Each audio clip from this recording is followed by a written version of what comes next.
भूमी अधिकार पार्टी बाप पक्षाची ॲडव्होकेट संतोष सांजकर यांनी केली घोषणा। पालिका निवडणुकीच्या रणांगणात मुंबईमध्ये 100 उमेदवार उभे करणार केली घोषणा। पार्टी मोठ्या ताकदीने या ठिकाणी लढणार आहे। जास्तीत जास्त जसं आता मुंबईचा विषय घेतला तर मुंबईमध्ये जास्तीत जास्त मोठ्या संख्येने आम्ही या ठिकाणी उमेदवार उतरवणार आहेत। आमचे एक 100 उमेदवार तरी या ठिकाणी आम्ही उभं करण्याचा त्या ठिकाणी प्रयत्न करतोय। तसा प्रयत्नही त्या ठिकाणी चालू आहे। कुठले मुद्दे घेऊन प्रचारामध्ये जाणार? मुद्दे असा असेल की भूमिपुत्राचा जो या ठिकाणी जे त्याला प्राधान्य जे नाकारलं जात आहे शिक्षणामध्ये, नोकऱ्यांमध्ये, निवाऱ्यांमध्ये भूमिपुत्राला या ठिकाणी जे नाकारलं जातं आहे, त्याला भूमिहीन केलं जातं आहे, म्हणून भूमिपुत्राला प्राधान्य देणं, प्रत्येक गोष्टीमध्ये प्राधान्य देणं हा आमचा त्या ठिकाणी विषय असणार आहे। निवाराचा मुंबई जर पाहिलं, मुंबईच्या राजकारणामध्ये, निवडणुकीमध्ये मुंबईमधल्या भूमिपुत्राचा जो निवारा जो या पुनर्वसन योजनेच्या माध्यमातून जो काढून घेतला जातो आहे, तो निवारा त्याला सर्वप्रथम संरक्षित करणे ही आमची प्राथमिक जबाबदारी असणार आहे। कारण आपण बघाल तर मुंबईमध्ये मोठ्या प्रमाणामध्ये भूमिपुत्रच बेघर आहे, भूमिपुत्र स्वतः बेघर आहे, तर त्याचा निवारा निश्चित करणं ही या पक्षाची पहिली प्राथमिकता असेल। त्यानंतर ह्या भूमिपुत्रांचं जे नोकरी आणि या भूमीला राज्यभर ह्या निवडणुका लढवता येऊ शकतात। फक्त मुंबईतच नाही तर ठाणा, नवी मुंबई या जवळच्या परिसरामध्ये आम्ही या ठिकाणी महानगरपालिकेच्या निवडणुका लढतोय। ठाण्यामध्ये आणि नवी मुंबईमध्ये आम्हाला त्या ठिकाणी उमेदवार मिळालेले आहेत। आणखी काही उमेदवारांचे आम्ही शोधत आहोत। तर ह्या इच्छुक उमेदवारांनी जर आम्हाला संपर्क साधला तर आम्हाला शॉर्टलिस्ट करून आम्हाला त्या विभागावरती, त्या वॉर्डवरती ती उमेदवार आम्हाला उभा करता येईल। आमचा एक संकल्प असा आहे की 1 वॉर्ड अँड 10 गार्ड, म्हणजे भूमी अधिकार पार्टी एक संकल्प राबवत आहे, एक स्ट्रॅटेजी राबवत आहे की आमचा उमेदवार जर उभा असेल तर तो एकटा नसणार आहे, त्याच्याबरोबर त्याचे 10 गार्ड असणार आहे। म्हणजे 1 वॉर्ड आणि 10 गार्ड, या वॉर्डचं 10 जण जे गार्ड आहेत ते रक्षण करणार आहेत आणि ते निवडणुकीला सामोरं जाणार आहेत। म्हणजे फक्त एका व्यक्तीला वोट बघून तुम्ही मतदान करू नका, तर ती जी 10 जणांचा जो संच आहे, 10 जणांची जी टीम आहे, या टीमला बघून तुम्ही त्या ठिकाणी मतदान करा असं आमचं त्या ठिकाणी पॅनलला म्हणजे एक व्यक्तीच असणार आहे, परंतु त्याच्याबरोबर ते 10 गार्ड असणार। कारण प्रत्येक वेळेस मतं विकून लोकांना त्यांच्या कदाचित मताची किंमत कळलेली आहे। आपण सातत्याने हा विषय मांडतोय। जसं तुम्हाला अगोदरही सांगितलं की लोकांना असं वाटतं की निवडणूक म्हणजे खूप खर्चिक गोष्ट आहे।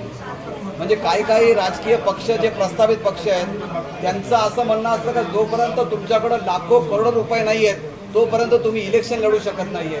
भूमी अधिकार पार्टीचा असा कुठलाही त्या ठिकाणी संकल्प किंवा म्हणणं नाहीये। सर्वात साधारण उमेदवार या ठिकाणी उभा केला जाईल, त्याचा निकष एवढा असेल का तो प्रामाणिक असावा, तो त्या लोकांचा विषय झगडणारा असावा, भूमिपुत्राला तो प्राधान्य देणारा असावा। या निकषावरतीच केवळ आमचा पक्ष त्या ठिकाणी उमेदवार जाहीर करेल। तो कोण किती श्रीमंत आहे आणि कोण किती गरीब आहे हा मतभेद ह्या गोष्टी डिफरन्स कधीच केला जाणार नाही। सर, बाप पक्षाची तुमची आज घोषणा केली, तर येणाऱ्याला हे काय कराल, म्हणजे आव्हान काय कराल जे पक्षामध्ये इच्छुक आहेत त्यांना, हे त्यांच्यासाठी आव्हान काय कराल? बिलकुल, ज्या प्रामाणिक भूमिपुत्र, आणि हा विषय फक्त आम्हीच नाही आहे, मुंबईमधले अनेक भूमिपुत्र आहेत ज्यांच्या सोबत आम्ही कनेक्ट होणार आहोत। आपल्या या चॅनेलच्याच माध्यमातून हा भूमिपुत्राचा विषय आम्ही ज्यावेळेस आता सुरुवात केलेली आहे, असंख्य लोकांनी आम्हाला त्या ठिकाणी शुभेच्छा दिल्या का तुम्ही जे टायटल जे घेतलेलं आहे ते टायटल महत्त्वाचं आहे। ह्या टायटलला कुठल्याही धार्मिक गोष्टीचा वास नाही आहे, कुठल्याही प्रांताचा वास नाही आहे। भूमिपुत्रांना प्राधान्य देणं म्हणजे इतर लोकांवरती अन्याय करणं असं अजिबात होत नाही आहे।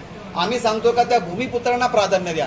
आम्ही असं नाही म्हणत का त्या राज्यामधला व्यक्ती त्याला बाहेर राखला आणि ह्याला बाहेर राखला आणि ही भाषा बोला आणि ती भाषा बोला। केवळ इकडच्या भूमिपुत्राला जर आम्ही या ठिकाणी प्राधान्य देऊ शकलो, आज जे म्हणतात, आज जे भाषावाद करतात, आज जे प्रांतवाद करतात, त्यांनी ज्या वेळेस त्यांना सत्ता मिळाली होती त्यावेळेस जर त्यांनी भूमिपुत्राला प्राधान्य दिलं असतं तर कदाचित ही वेळ आली नसती, भाषावाराची वेळ आली नसती, प्रांतवादाची वेळ आली नसती। म्हणून या पक्षाची सुरुवातच ह्याच्यापासून आहे का ह्या भूमीमधला जो भूमिपुत्र आहे, जो मुंबईच्या बाहेर फेकू लागलेला आहे, जो राज्याच्या बाहेर फेकू लागलेला आहे, जो शहराच्या बाहेर फेकला जाऊ लागलेला आहे, त्याला सन्मानाने कसं परत घेऊन त्या शहरामध्ये घेऊन येता येईल, हा सन्मानाने त्याला वागणूक दिली जाईल, त्याच्या नोकरीचा विषय त्याचा उजागरपणा केलेला आहे. त्या संदर्भात दुबार मतदानाचं प्रमाण जर कमी झालं तर मला वाटतं चांगल्या पद्धतीने वोटिंग होईल आणि बाकीच्या इतर उमेदवारांबरोबर आमच्या पक्षाच्याही उमेदवाराला तेवढीच ताकदीनं मतं मिळतील असा आमचा त्या ठिकाणी मानस आहे.